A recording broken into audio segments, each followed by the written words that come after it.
Hello, good evening everyone. Good. Hope you're all enjoying your weekend. Looking forward to going back to work tomorrow. Of course you are. Okay. Happy New Year, first of all. It's probably the last week I can get away with saying that as we're halfway through January. I hope you all enjoyed the festive period and all the best for 2020. So yeah, I wanted to come along tonight, and first of all I'd like to thank Islam and the branch committee for inviting us here tonight. Unfortunately, Akil, who was supposed to be joining me, has dropped out at the last minute. So I'm just on my own this evening. So yeah, I wanted to come along and thank you very much for inviting us, just to talk a little bit about what council is, and you know what our role is as council members and what council does for the wider institution. So before I go into my presentation, I just want to give you a bit of a background into why I went for council. So, as Islam said, I was previously the branch chair. I understand the frustrations as a chair that you can have, and you know, in order to make those decisions have more of an impact, you know, it's using that council voice. And you know, I think all of us in the room can probably recognise that the institution does need some work. And as council members, I wanted to be involved in that process and making sure that as members, your voices are heard when we're talking to IOSH about strategy, about policy. They're considering us as an international organisation, which is what we are. All right, we tend to be very UK focused, and we're seeing more and more international members now getting onto council, which makes it more beneficial for us as international members. We want to make sure that our voices are being heard. Okay, and that international members are being considered when we're making decisions at that level. Okay, so that's really the reason why I wanted to get involved with council. And you know, previously in the past we've had council members out here and I didn't know who they were, so it provides us another opportunity to, you know, showcase who we are, and that we are approachable in terms of assisting our members at a higher level within our institution. Okay. You can tell Akil put this presentation together. It's much more fancier than what I would have done. Okay, so who are we? I'm Matt Jackson, as the slide says there. I've been a member of IOSH for a number of years. I've worked as the branch events coordinator.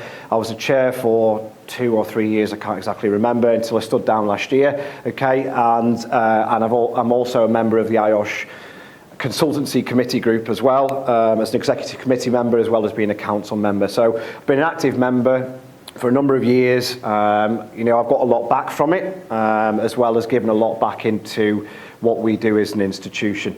Akil, I'm sure you all know Akil, unfortunately couldn't be here tonight.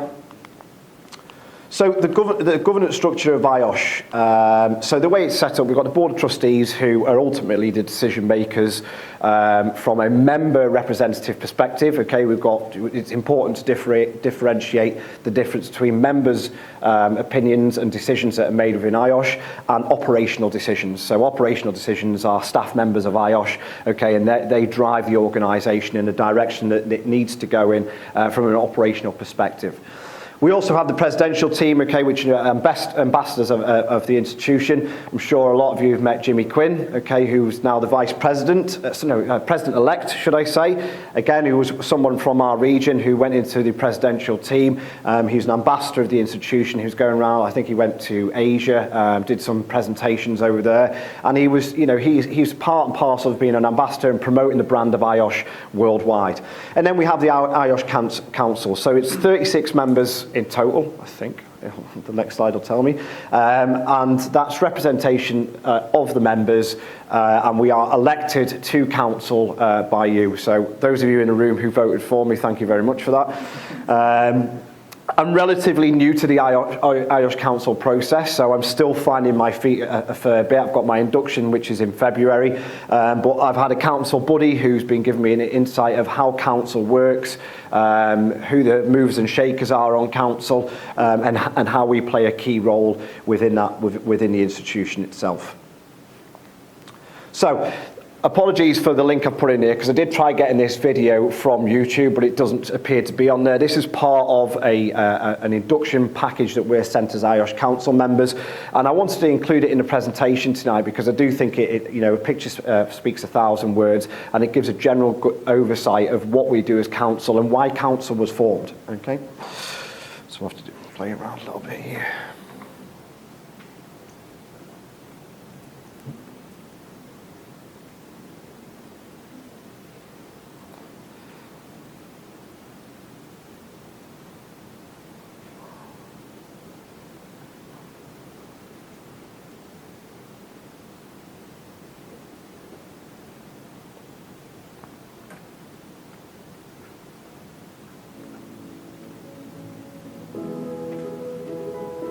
That's not showing on there. How do I get it onto that screen there, Islam, do you know?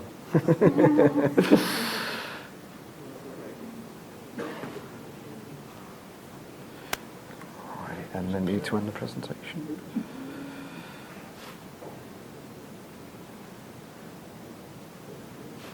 Yeah, okay.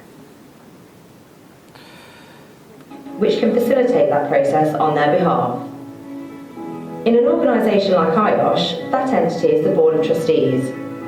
Our members have entrusted the bulk of necessary decision-making to the Board and its committees, and it in turn delegates the implementation of those decisions to staff via our Chief Executive. To ensure that the views of the group, or more correctly the membership, are represented to the Board, IOSH also has an elected council. This body not only represents the views of members to the Board, but also holds it to account. Governance is the set of rules and practices which the Board of Trustees and its committees abide by in order to ensure accountability, fairness and transparency in its decision-making.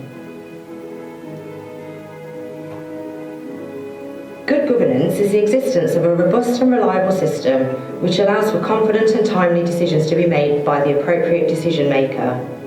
Good governance gives members confidence in the decision-making process and ultimately leads to better decisions.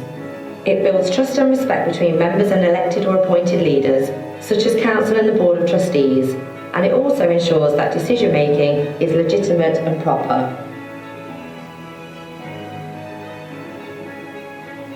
Governance determines who has a voice when decisions are being made, the way in which those decisions are made, and who is accountable to whom for the consequences of those decisions. Our rules for governing at IOSH are defined in relevant legislation, our bylaws, and in other governance documents. Ultimately, however, it is the norms and actions of the organisation's leaders that determine the effectiveness of governance and decision-making. Here are some of the most important characteristics of good governance in membership bodies such as ours. The Board communicates with, explains to, and ultimately answers to members for the consequences of the decisions they make. Members should be able to follow and understand the decision-making process, including how and why a decision was made. Board decisions should be compliant with relevant legislation and case law, and in line with good governance practice as set out in the organisation's governance documents. Boards make decisions based on what is best for the organisation, which requires that they seek and have regard to the views of members. At IOSH, Council is the elected representative body of members, and it represents the views of the membership to the Board of Trustees. Organisations implement decisions and follow processes that make the best use of available resources and fully consider and mitigate risk. Good governance ensures accountability, fairness and transparency as the organisation works to fulfil its charitable objects.